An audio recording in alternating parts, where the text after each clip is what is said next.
Hello YouTube, we got another knife review for you, and this time it's a little different than the last ones. Today we got a Spyderco, and not just any Spyderco. We got us a Vallotton Sub hilt boulder. That's Butch Vallotton collaboration with Spyderco, from what I've been told. Just took it out of the mailbox and out of the mail packaging, and not real impressed with the little plastic sleeve it was in. It could have done better with that. In the box we got a little, looks like, dear Spyderco customer, etc. We'll let you read that on your own if you decide to get the knife. Gotta say, my first impression, this is a beefy little knife.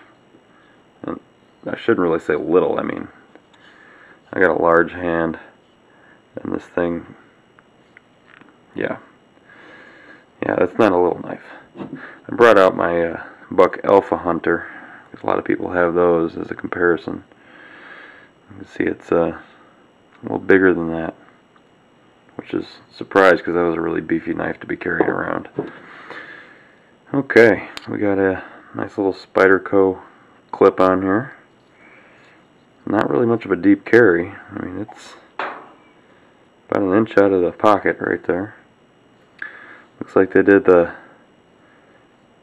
ambidextrous holes for the clip, so you can do it blade down, blade up, left or right, etc. You guys know all that jazz. Let's check this bad boy out. Wow, that thing opens smooth, like real smooth. Spyderco CPM S30V. On this side we got Taichung, I believe is how you pronounce it. I could be wrong because I am an ignorant American. But anyways, man, that thing is nice. How's that lock up?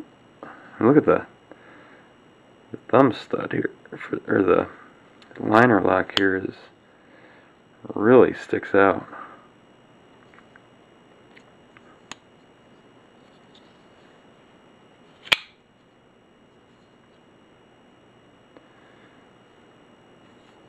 Now, let's see. Now, you know, I don't really feel it. I mean, where your hand curls around the knife, there's a bit of a gap in there. And I don't really feel that. We got stainless steel bolster. Full bolster. You see it has a little bit of a G10 insert for decoration on the sides. Man, that G10 is nice. It looks like wood or carbon fiber or something. It's just real nice. I like the cut on the back of the knife there. That's something I missed on a couple of my last knives.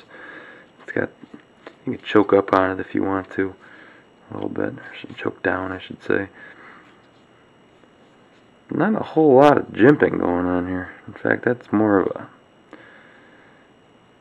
smooth ripple, if anything. I'm pushing on that and it's not really slowing my thumb down, but I mean, you can still get a pretty good grip on this guy. Not bad. I'm pretty happy with it.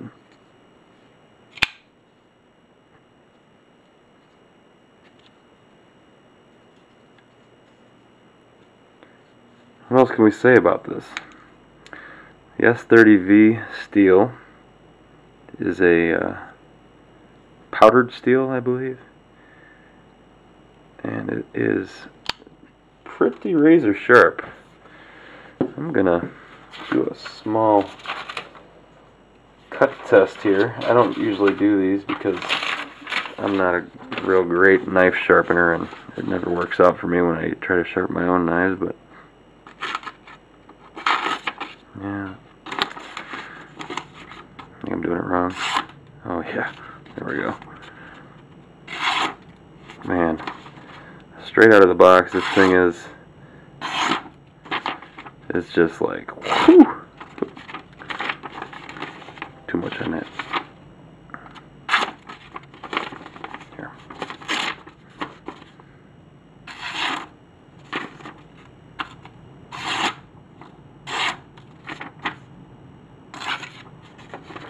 And this paper's not real great.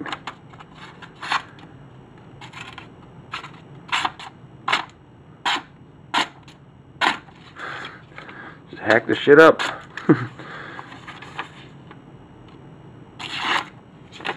Anyways, you get the point. Next time I'll get the right paper for it. For those guys who don't care for the paper test, holy cow, look at that. Just shave a little spot off my arm there. She's sharp. Alright, let's give a blade length example. Got the old Alpha Hunter out. As you can see, about the same length. The Alpha Hunter's a little deeper on the grip. I really love this grip. I carried this around with me for a while. My wife got it for me for Christmas. Real nice knife. This one, you know, it's a little more squared. You can feel a little bit of pressure points here on the edges compared to the Alpha Hunter, where it's a little bit more rounded at the edges. They both have real thick frames. The jimping on this one is much better than this one. However, it doesn't have, this one doesn't have the little upshot there. Yeah, I gotta tell you, I am severely impressed with this knife. Definitely going to be one of my favorites. I'm going to have to carry it around for a while just to have it. I mean, every time I pull it out, it's going to be a talking piece. What else did I want to say about it? Let's get some measurements in here. There's a little ruler. You can't really see it from up here, but just to give you an example. Alright. Blade overall length, or not the blade, but the overall length of the knife is 8.687 inches. The blade length itself is 3.75 inches. When it's closed, this knife is at a full 5 inches.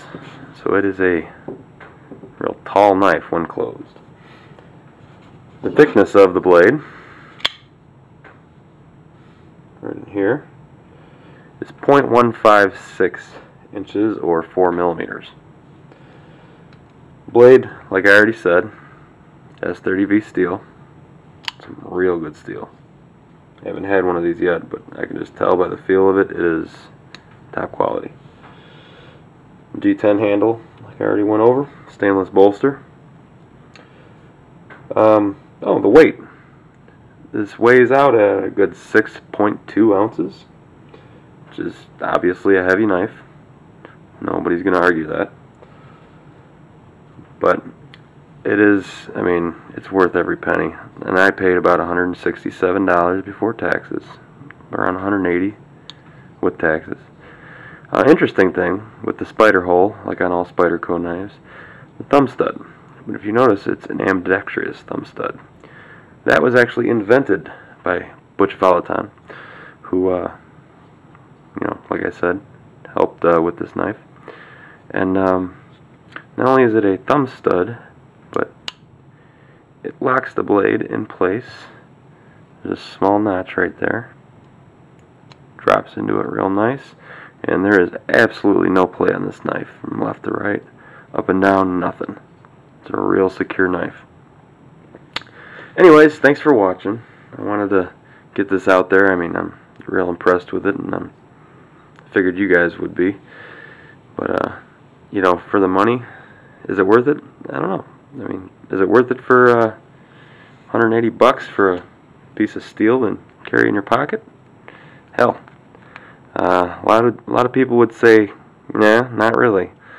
If you got the money for it, is it worth it? yeah, it's worth it. It's nice to have something like this, and can't wait to show it off to my buddies. A lot of people are going to be real obsessed with this knife.